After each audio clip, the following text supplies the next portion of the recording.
Good afternoon, everybody. Welcome back to the Golf Optimalogy Breakdown. This week, we look at the Rocket Mortgage Classic. I'm your host, Chris No Bridge. You can find me on Twitter at Chris Nasty, KRIZNASTEE. So first off, I want to thank everybody for all the comments and for taking a look at what I had to say about the breakdown. This week, we'll go a little bit more into depth for what's happened in the optimal lineups leading up to this event. Having said that, let's get right into it and start looking at what happened this week. As you can see in the background, Tony Finau ended up taking down the Rocket Mortgage Classic to win back-to-back weeks. Quite impressive for a guy who could not close for his first 5 years of his career. Here we go.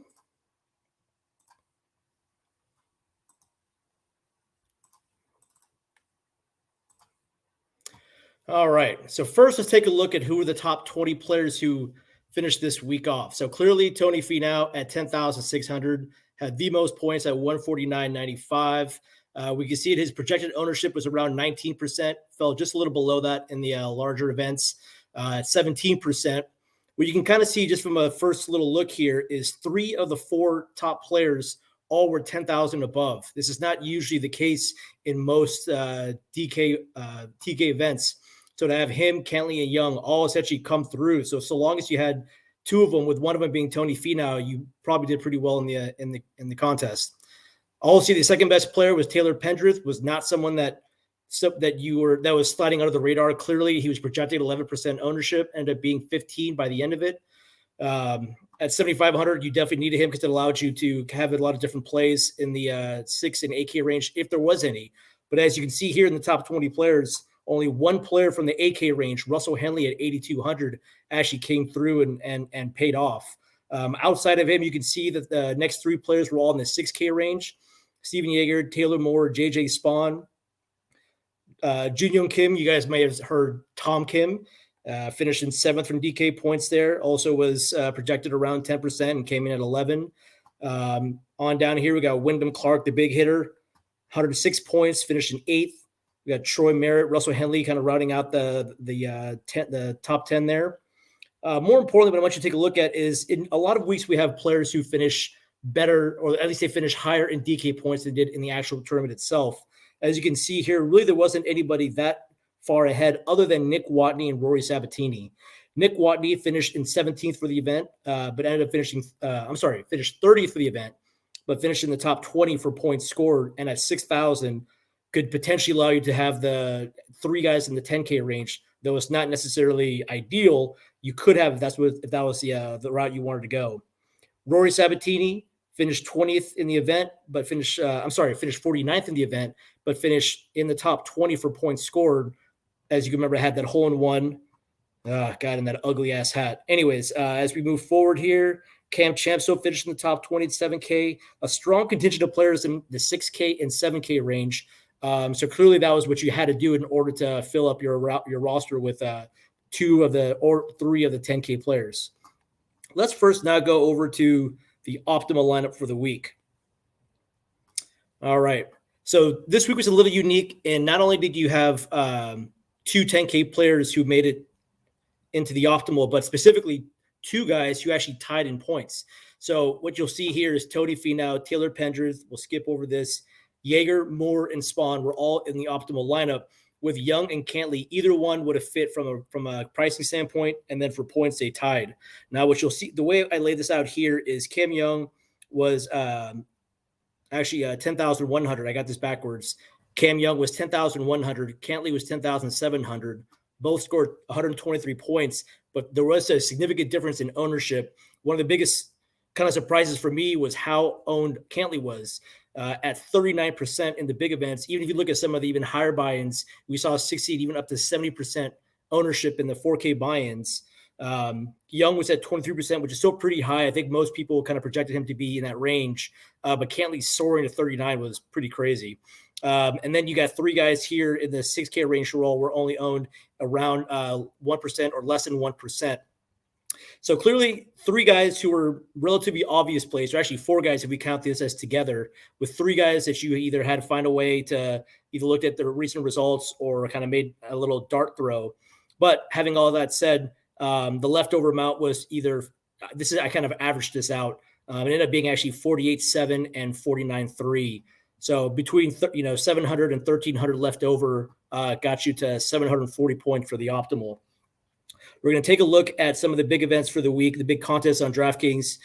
So the first one I want to highlight here is a single entry $33 60K buy-in, which was this lineup was submitted by D Carnival 24. I think this one won him 10 grand. So good on him for putting this together. What you'll see are the highlights in green are the players who were part of the optimal. So he had Finau, Young, and Pendrith with Tom Kim, Kurt Kitayama, and Trey Mullinax. His lineup went 2 10Ks and 4 7Ks with leaving 0 left over. You'll find this is definitely leaving 0 left over does minimize your ability to have a unique lineup. Although in the single entries, because there's a lot less lineups being put together by someone who's mass multi-entering, you can actually get away with leaving 0 left over and still having an outline lineup that's actually unique. So you can see here he actually has 4 players that are relatively owned. Tom Kim at 11%, and then 2 higher owned plays in Kurt Kitayama and Trey Mullinax at 3% each. So this got him 684 points. You can see that while 740 was what you needed for the optimal, he was able to win this event, which is 684. And what you'll see across the board is in events where there's only a single entry or 3 max, your threshold for taking down one of these GPPs is a lot lower. And the next one here, Mike 42577 submitted this one, had only 2 players in the optimal, which is kind of a bit surprising here. So with Finau and Pendrith, again, 2 plays that were relatively owned. And obviously you had to have Finau as the winner at 149 points. But he had Max Homa, Tom Kim again, Wyndham Clark, and Adam Svensson. So this was a 10-9 and then 4 7K players to round out the lineup, with, again, leaving 0 left over. Also, even less points to win this one. This is kind of surprising. You usually find the 3 max events actually have the winning points to be higher than you'd find in the single entry here. So this is a little surprising to see here. Moving over on down to the 20 max. So now we have players who can put more lineups in, be a little more creative with their building, and then actually you start to see some more 6K players in here. So this one was impressive, having 4 of the optimal players with Patrick Cantley, Tony Finau, Steven Yeager, and Taylor Moore. So this lineup had 2 10s, 2 7s, and 2 6s. Relatively, it's still a lineup that's not used very often. Anything with 2 10K players, and I'll show you when we look at over the year, it's not a way that most people tend to build lineups, at least not ones that end up winning. But also you see here with Chris Kirk and Wyndham Clark at 78 and 72. Both relatively well-owned plays at 18 and 10%. It's pretty surprising to see the 2 1%ers in Yeager and Moore paired together. But when we looked at the other lineups, a lot of guys end up going with this route. So good on you guys for putting those 2 players together. I really don't know how anyone found Yeager as a play. He wasn't really playing all that well recently. Doesn't have any course history on this event. So that was kind of surprising. Next one, for my favorite name of the winners this week, Justin Pannies. Had a lineup with Cantley, Finau, Yeager, and Moore again, but instead had Siwoo Kim with Wyndham Clark. Also, so he just kind of swapped out his 1v1 with Chris Kirk and Siwoo Kim for his lineup here. The difference being this one got to 704.5 points, and with 150 max, this has got him a good little 50K payday. A little side note: he actually finished second in the 150 max 1 million event, so he finished second to this lineup here, which we'll go over in just a second. But let's take a look at how he built his lineup. So again, 2 10Ks, 2 7s, and 2 6s, leaving 0 on the table again. Pretty surprising to see that across the board for all the winning lineups. And now the big boy for the week, the AGG 12991, had 5 guys from the optimal. I mean, it's rare to see someone get to get 5. I still have not seen anyone get all 6, other than in the smaller field events like the WGCs or the Tour Championship. Before a full field event, to have 5 of the 6 optimal plays is impressive. So he had Moore, Yeager, Pendrith, Finau, and Young, with Henley at the 8,200 mark. So all he needed to do to be a perfect lineup is to replace Henley with, where is it here? Henley with JJ Spawn.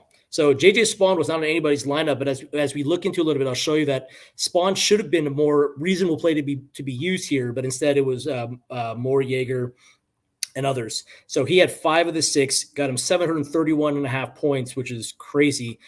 This actually was this was first place. Justin Pandy's had this lineup in the same event and finished second at 704.5.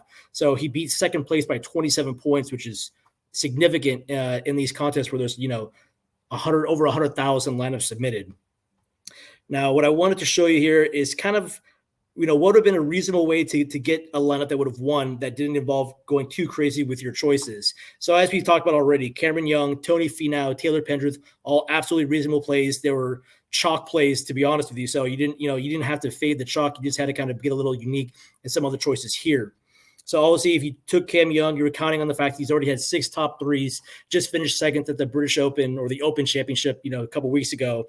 So obviously in good form and obviously good year-round form as well. Course was set up for him with a longer course, forgiving fairways, not deep rough, so not too surprising. Tony Finau, who just won last week, which probably actually minimized his ownership. Again, another big hitter where this course would fit his style of play. But I'm sure a lot of guys pivoted off him thinking, okay, he's not going to go back-to-back. It's not likely. At 10-6, he's got to finish in the top 3 to pay off. So it was reasonable to stay away from him. But on a weaker field, so having Finau coming off a good week and showing good form throughout, not surprising for them to finally pull through. Next here, Taylor Pendrith. We saw that. We talked about already. Now, he's an interesting player in a couple things. We saw him having good form in March leading up to the Players' Championship. But then he ended up not playing for a few months, recovering from injury.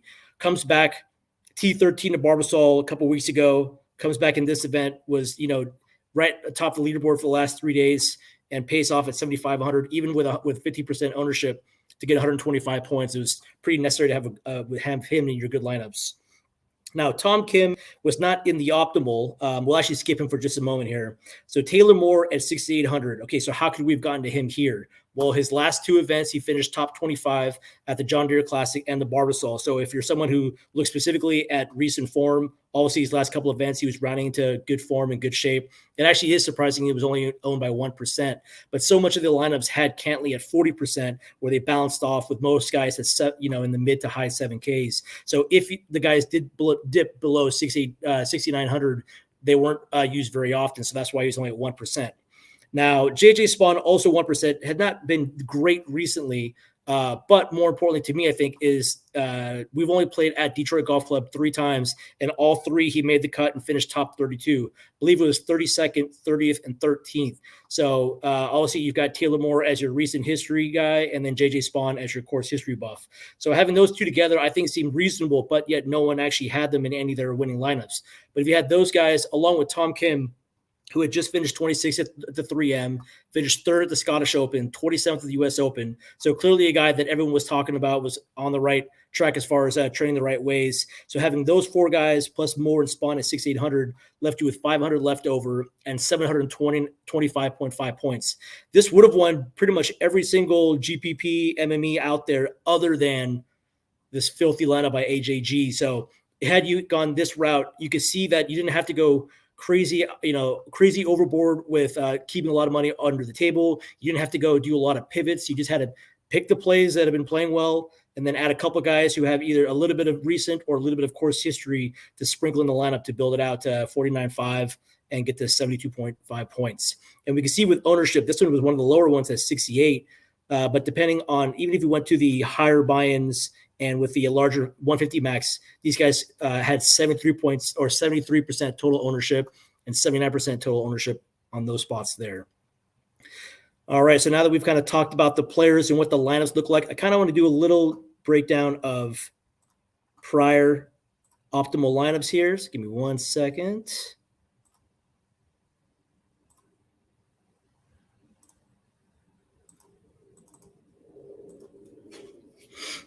All right, so this is a database I glanced over last time we had this video.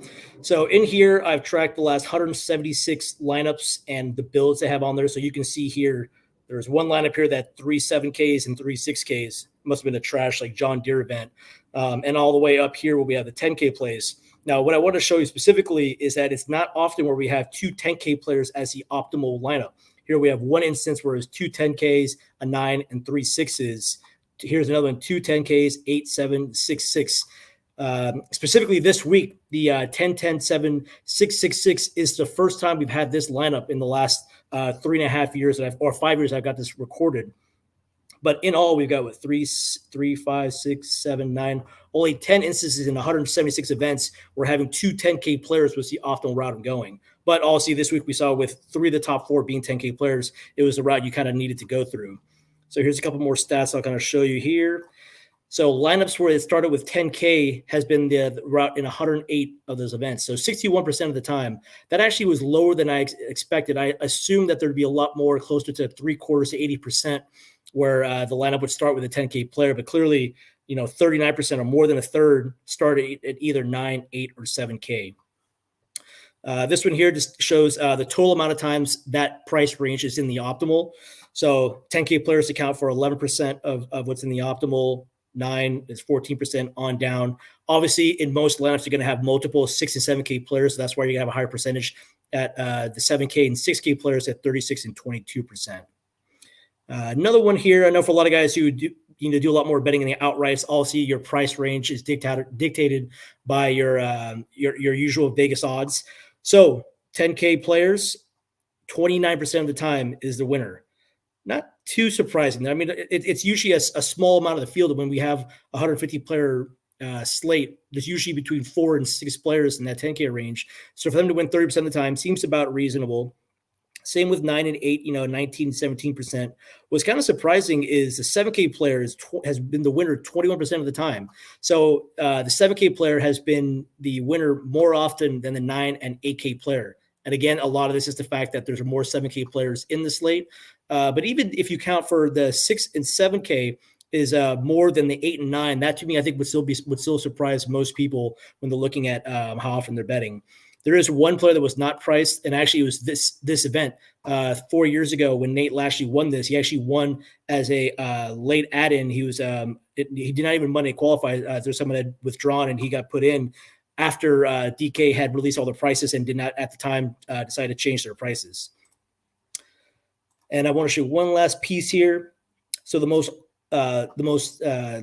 used optimal breakdown is in 16 instances we've had a 10, 9, 8, 7, 7, 6. So this is the most optimal build for lineup. So I'll show you in the running optimals here, but this is one where pretty classic: 10K, 9K, 8K, 2 7s and a 6 in 16 lineups. Essentially, almost 10% of the events. That's the most likely build.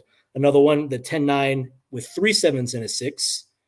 And then another one here, we have 10, 8, 8, 7, 7, 6. So here's another tab I have for running optimals. I'll show you here that we've got back-to-back weeks of 2 10K. Actually, I'm sorry, 3 straight weeks here of 2 10K players. I was just showing you how unlikely that is. We've had it only happen 10 times, and it's happened in 3 straight weeks here. At the Barbasol, we had 2 10K players with 3 7s and a 6. This week, 2 10s, 1 7, 3 6s. And last week, 2 10s, 3 7s, and a 6. So pretty interesting. And also, all 3 of these are in weaker fields. So something we can kind of take a look at to see in these weaker fields if we have to concentrate a couple 2 10K players, skip the 9 and 8Ks, and then focus on the 7s and 6s. So this next week, we're going to be at the Wyndham. We haven't really seen prices yet for all the players, but it wouldn't surprise me if we're going to look at something similar to this as well. You can see if we go more towards the big events like the majors. We saw at the British Open was 2 9s, 2 8s, a 7 and a 6.